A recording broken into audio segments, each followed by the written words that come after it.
And it is precisely to relieve the burden on middle-class families that we still need health insurance reform. I didn't choose to tackle this issue to get some legislative victory under my belt. That I didn't take on health care because it was good politics. We are closer than ever to bringing more security to the lives of so many Americans. The approach we've taken would protect every American from the worst practices of the insurance industry. It would give small businesses and uninsured Americans a chance to choose an affordable health care plan in a competitive market. It would require every insurance plan to cover preventive care. Our approach would preserve the right of Americans who have insurance to keep their doctor and their plan. It would reduce costs and premiums for millions of families and businesses. And according to the Congressional Budget Office, the independent organization that both parties have cited as the official scorekeeper for Congress, our approach would bring down the deficit by as much as $1 trillion over the next 2 decades. This is a complex issue, and the longer it was debated, the more skeptical people became. I take my share of the blame for not explaining it more clearly to the American people. And I know that with all the lobbying and horse trading, the process left most Americans wondering, what's in it for me? As temperatures cool, I want everyone to take another look at the plan we've proposed. If anyone from either party has a better approach that will bring down premiums, bring down the deficit, cover the uninsured, strengthen Medicare for seniors, and stop insurance company abuses, let me know. Let me know. Let me know. I'm eager to see it. Don't walk away from reform. Let us find a way to come together and finish the job for the American people. Let's get it done. Let's get it done. Now, even as health care reform would reduce our deficit, it's not enough to dig us out of a massive fiscal hole in which we find ourselves. So let me start the discussion of government spending by setting the record straight. At the beginning of the last decade, the year 2000, America had a budget surplus of over $200 billion. By the time I took office, we had a one-year deficit of over $1 trillion and projected deficits of $8 trillion over the next decade. Most of this was the result of not paying for 2 wars, 2 tax cuts, and an expensive prescription drug program. On top of that, the effects of the recession put a $3 trillion hole in our budget. All this was before I walked in the door. Just stating the facts. If we had taken office in ordinary time, I would have liked nothing more than to start bringing down the deficit. But we took office amid a crisis, and our efforts to prevent a second depression have added another $1 trillion to our national debt. That, too, is a fact. I'm absolutely convinced that was the right thing to do. But families across the country are tightening their belts. The federal government should do the same. So tonight, I'm proposing specific steps to pay for the $1 trillion that it took to rescue the economy last year. Starting in 2011, we are prepared to freeze government spending for 3 years. Spending related to our national security, Medicare, Medicaid, and Social Security will not be affected. But all other discretionary government programs will. Like any cash-strapped family, we will work within a budget to invest in what we need and sacrifice what we don't. And if I have to enforce this discipline by veto, I will. We will continue to go through the budget, line by line, page by page, to eliminate programs that we can't afford and don't work. We've already identified $20 billion in savings for next year. To help working families, we'll extend our middle-class tax cuts. But at a time of record deficits, we will not continue tax cuts for oil companies, for investment fund managers, and for those making over $250,000 a year.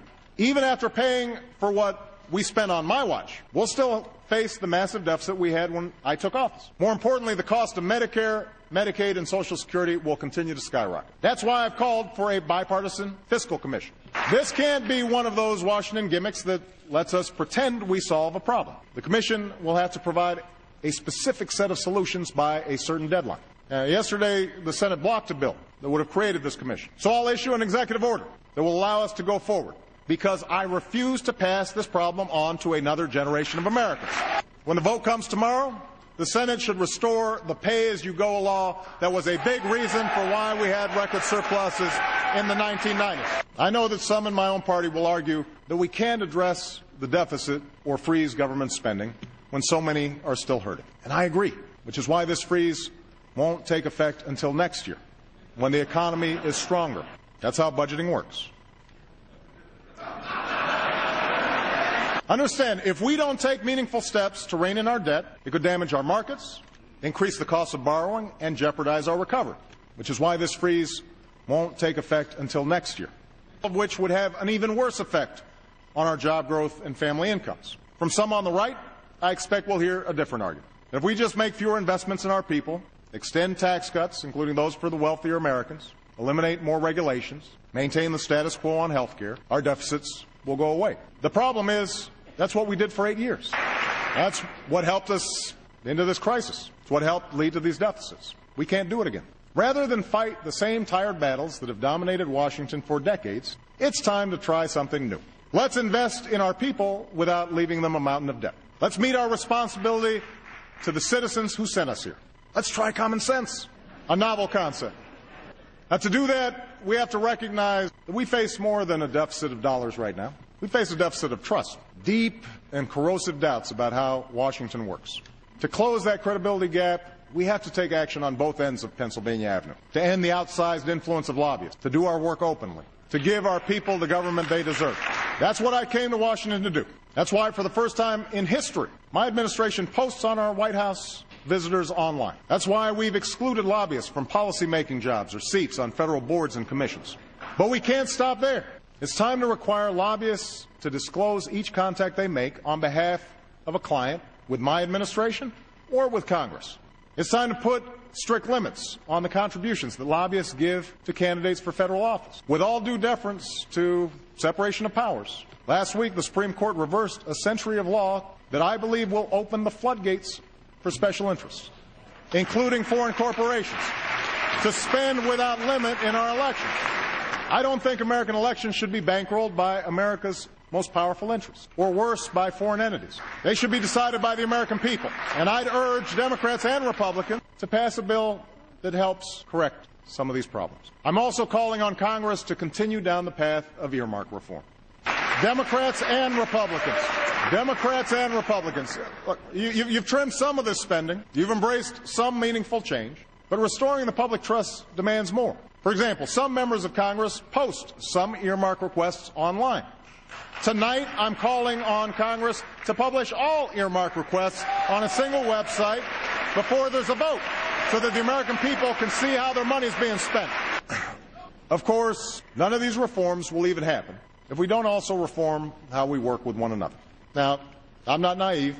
I never thought that the mere fact of my election would usher in peace and harmony and some post-partisan era.